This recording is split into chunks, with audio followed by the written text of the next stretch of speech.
All right, Shalom. First and foremost, I would like to give all praise and glory unto Yahweh, Bahashem, Yahweh Shai, Bahashem, Rakakwadash, and double honors unto the apostles and the elders of GMS who rule well, teach well, being great examples towards younger brothers. And peace and blessings and salutations to the hopeful lake out there pushing his word and truth and in sincerity across the four winds in the name of Yahweh Bashem Shai, pushing to get up out of here. Shalom to the hopeful lake, the believers, the listeners who have came back to the obedience of the scriptures through faith in Yahweh Bashem Shai. All right. And what I want to get into today, dealing with, a kingdom of abundance, all right, and equity, okay, versus a kingdom of chaos and scarcity, okay. And this is the spectrum, the two different spectrums dealing with Jacob and Esau. You see, when we deal with Jacob and Esau, they're totally, completely different ends of a spectrum, okay. And the way that Esau rules the earth is the complete opposite on how we're going to rule the earth, in righteousness, man. Okay, now you have, the bulk of our people over in America, 2/3 who have becoming like, the wicked Esau Edom. Okay, but us in our natural state as Israelites, we're completely different. Okay, and the way that we, all right, rule the earth is completely different. Okay, so the earth is finna take a drastic, all right, change, from being ruled by the wicked to being ruled by the righteous. Okay, and the Most High is making a statement. He's showing, all right, the results of wickedness and what that breeds. Because every complaint, okay, that people have in the planet Earth, whether it's a nation complaining or whether it's a person complaining, all right, a state complaining, a community complaining, okay, it goes back to the rulership of the wicked. Okay, this man has nothing but systems set up to deceive, to oppress, to extrapolate wealth, okay, to deter wealth creation. You see, to deter people from being, self-sufficient. Okay, that's the only system that exists in this man's kingdom because Esau wants everyone dependent on him like he's the Most High, and that's wicked. Okay, you're not supposed to depend on people like that. Okay, even if someone's a ruler or someone of high rank, you're not supposed to be dependent on them like that. Okay? There's a certain level of dependency that's only reserved for the Most High. Okay? And this devil, he wants that dependency forwarded to him so he can play the Most High in his wickedness, man. Okay? Which, as we see, we're getting a glimpse. This current world order, okay, is a glimpse of the wickedness of what he wants to do in this new world order, man. Because the new world order is another level of wickedness that Esau wants to bring to the earth. You think you oppress and deprive now, he wants to take that to another level. Okay, if you think you don't have any privacy, okay, now he wants to take that to another level. Okay, if you think these systems are jacked up now, okay, and are rigged, for the rich, well, he wants to take all that to another level in this new system, man. Okay, and this is why the hope of the elect, that Yahweh Bashem Shai intervenes and stop this man, which we know he will. Okay, the closer he gets to, trying to achieve and trying to set up this new world order, the closer the Lord gets to stopping this man. Okay, so I want to go here real quick. Let's go to the book of St. John, chapter 10 and verse 10. It says, "The thief cometh not but for to steal and kill and to destroy. I am come that they might have life and that they might have it more abundantly." Okay, that's two different styles of rulership. Okay, now we know the abundance begins with Israel. Okay, because the first thing that we're going to receive in abundance at the return of Yahushua is everlasting life. We're going to have an abundance of life. We're going to live forever, man. Okay, so we're going to have abundance in time. Okay, unlimited. Okay, and with that abundance of time, we're going to have abundance of resources, man. Okay, because the earth was meant to give forth in abundance. All right, and say in the kingdom, we're not going to be keeping up with a net worth. We're not going to be measuring, each other's wealth. All right, by a paper currency. We're just going to have abundance. Okay, resources are just going to keep reproducing themselves, man. As we keep reducing as a nation, being fruitful and multiply, our resources are going to be fruitful and multiply. Our slaves are going to be fruitful and multiply, man. Okay, so we're going from a kingdom of scarcity to a kingdom of abundance.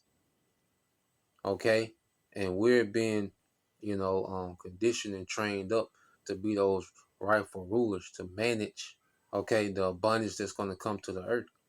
Okay, now the heathens, they got 1,000 years of rigorous captivity. Is their punishment for being, all right, being allied with the devil. Okay, in this great rebellion. Okay, so they have to go through a process of being chastened. Esau gonna be done away with. Okay, but out of their 1,000 years, all right, the heathen, they will get to enjoy a righteous kingdom under our rulership. Okay, they'll never have immortality. They'll never have spiritual power. They'll never have the laws, and statutes, and commandments within them. Okay, but they will operate in a righteous order. Okay, and we will judge over, certain affairs, man, but we're not going to overreach. We're going to be gods in the earth, and we're not going to overreach. Okay, when it comes to ruling over the heathen after their 1,000 years, man. Okay, the heathens, they going to get to enjoy the earth and serve us. Okay, they going to get to enjoy the abundance. You see, but in this system, Esau, all he wants to do is take and take and take, man. Okay, that's all this man wants to do, man. He wants to take from you psychologically, mentally, physically, any way that he can take, man. Economically, financially, any way that he can take, he's looking for a way to take, man. He thrives off people being dependent on him to where he can be an absolute tyrant and asshole, man. Okay, but the Lord's finna remove this man out the way.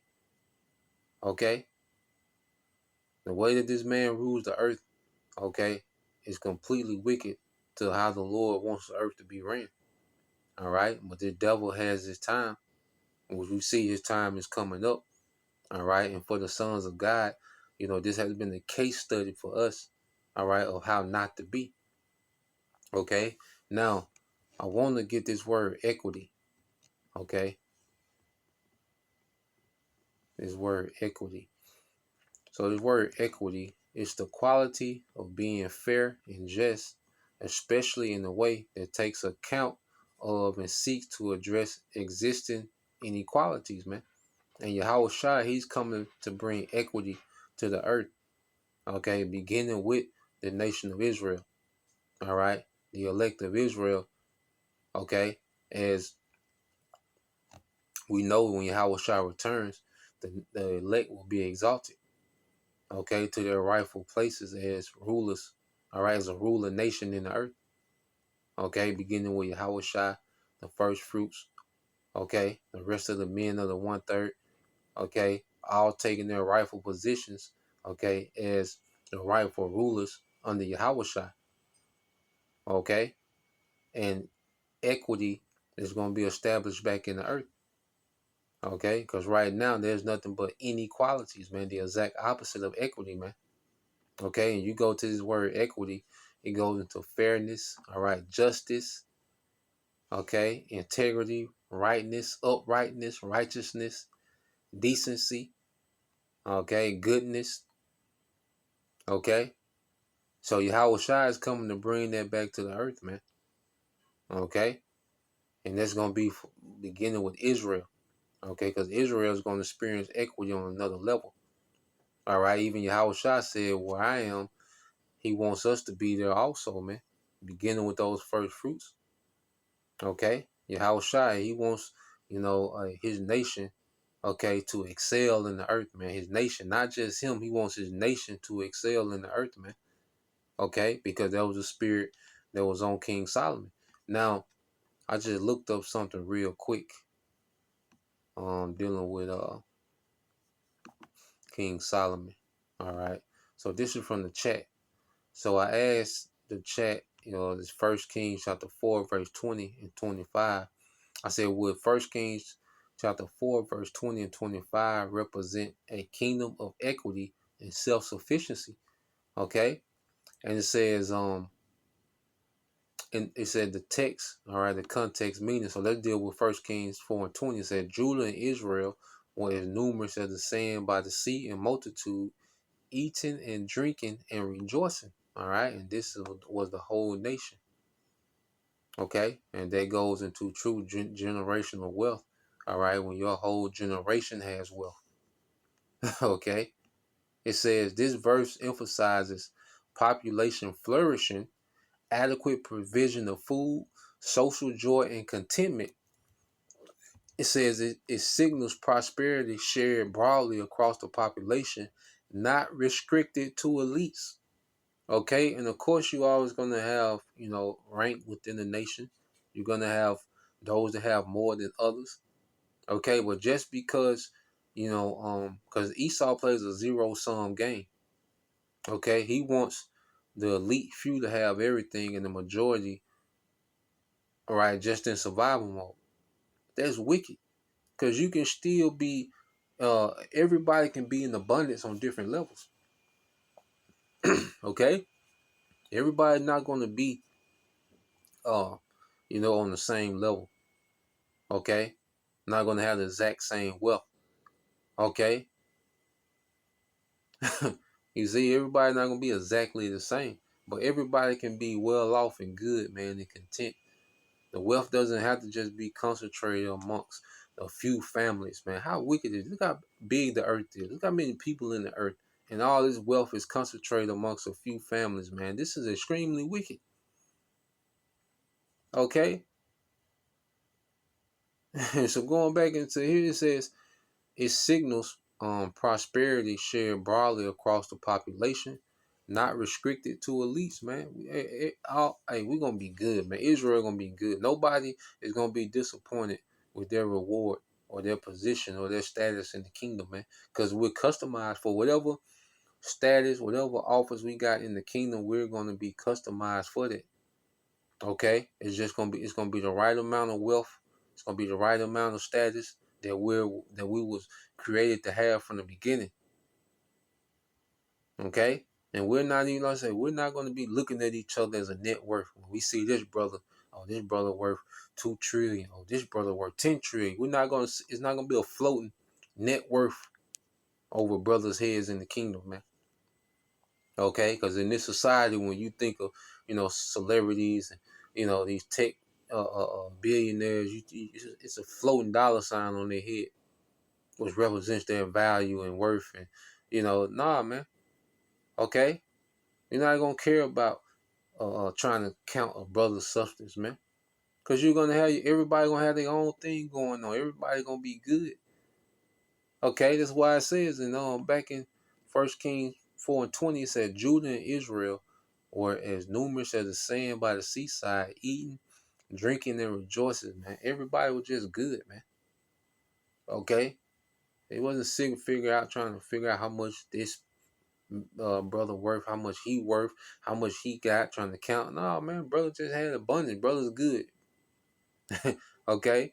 Brothers had more than enough every day. All right? We had more than enough every day as a people, man. Okay? No worries, man.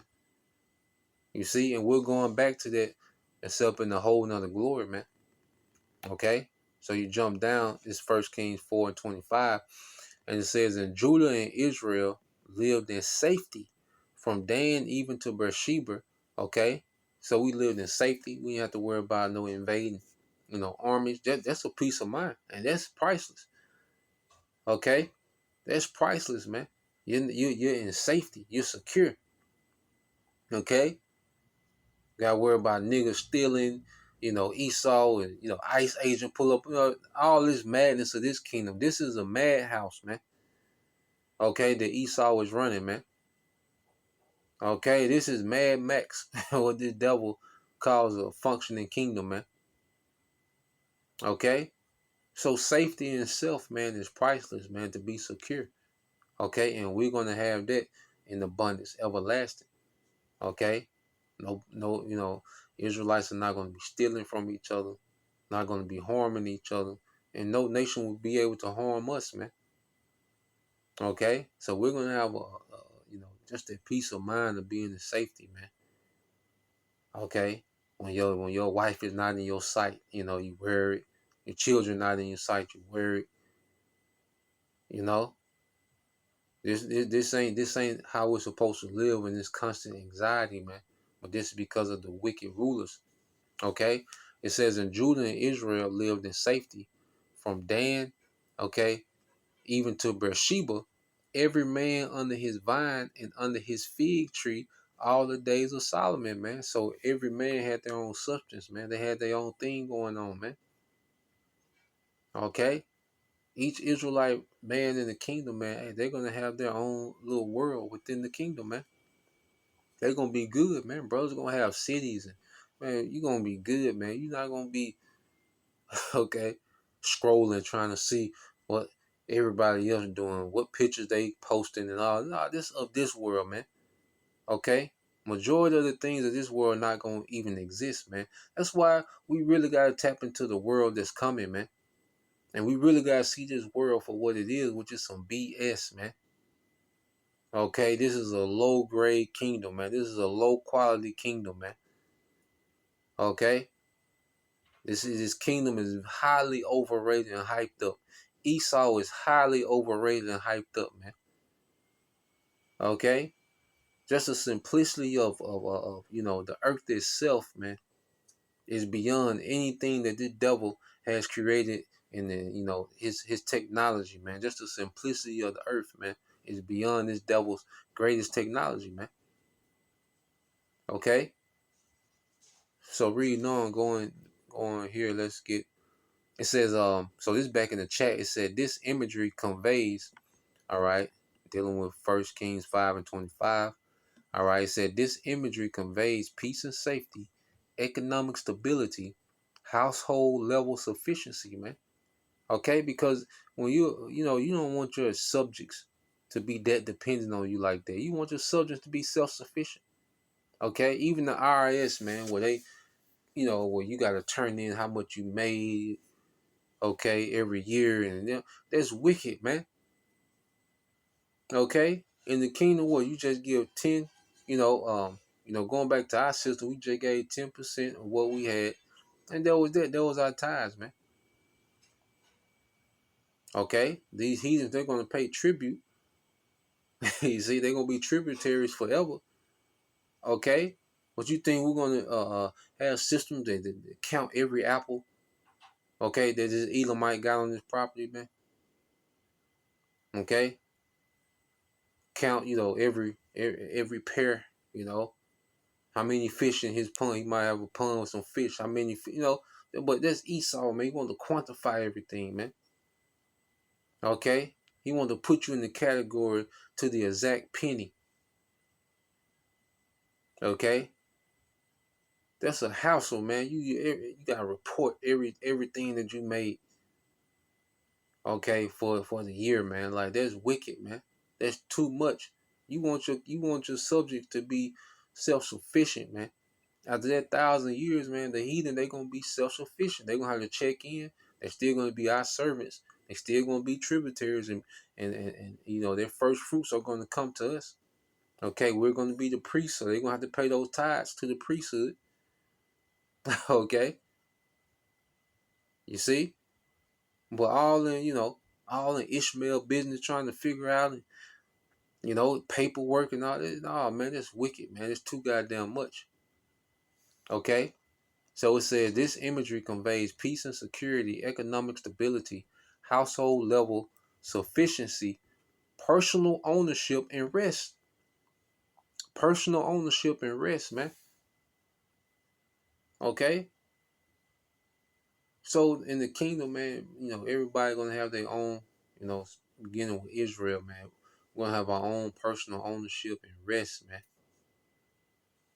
Okay? And we're gonna be blown away every day at what the Lord has for us, man. You know, from the greatest in the kingdom to the least in the kingdom, we're gonna be in awe of what the Heavenly Father has for us, man. Okay, there's gonna be no disappointments. Okay, it says, reading on, said, under his vine and fig tree was a standard ancient metaphor for self-sufficiency without fear. Okay, um, so yeah, that's it on that. All right, so let's go here, man, because this is what Yahweh Shai, when you go to Psalm 72. All right, this is what Yahweh Shai is bringing back to the earth, man. Okay, this is Psalm 72 and 1. It says, give the king thy judgments, O power, and thy righteousness unto the king's son. He shall judge the people with righteousness, okay, and thy poor with judgment. The mountains, the government, shall bring peace to the people. This is speaking of Israel, and the little hills by righteousness. He shall judge the poor of the people. He shall save the children of the needy, and shall break in pieces the oppressor, man. Okay? So Yahweh Shai is coming to bring justice to the earth, man. Okay? He's coming to, all right, restore, okay, the golden age of Israel. As we read, you know, during the times of King Solomon. You know, when King Solomon was in, you know, his prime, okay? When he was in his right mind, man, hey, we was good. Okay, we was abundance, we was more than straight. All right, and Yahweh Shai, he's coming to revise that, to restore that, except it's gonna be forever. It's gonna be, all right, another glory. It's gonna be another level of glory to that, man. Okay, but the concept of equity, fairness, you see everybody straight. Okay, Yahweh Shai is coming to restore that, man. Okay. Um, but yeah, and it says he's gonna save the children of the needy and crush the oppressor. That's Esau, man. Okay, because Esau is in the way of life, man. Okay, he's in the way, all right, of life, the enjoyment of the earth. Okay, the enjoyment of family. This nigga's in the way. That's why, matter of fact, let's get that. You know, we can read this every day, especially the times we in, man. Let's go here to Sirach 25 and 7. And brothers been posting this a lot lately. You know, his brothers watching this prophecy, man. You know, I know, hey, the brothers been posting this a lot, man. We on their home stretch, okay? Brothers, we we here, brothers. You know, hey, we a part of something big. You know, stay down till we come up. So Rock 25 and 7 said, there be nine things which I have judged in my heart to be happy, and the tenth I will utter with my tongue. A man that have joy of his children, and he that liveth to see the fall of his enemy, man. Okay, and we're right here in the midst of seeing our enemy fall, man. Okay, we're right here at the doorstep of seeing this nigga fall once and for all, man. You know, our Ratazar, you know. So Lord will, you know, you brothers, all right, and you sisters edified once again. I want to give all praise and glory unto Yahweh, Bahashem, Yahweh Shai, Bahashem, Kakadash, and double honors unto the apostles and the elders of GMS who rule well, teach well, being great examples towards young brothers. And peace and blessings, salutations, hopefully, shalom.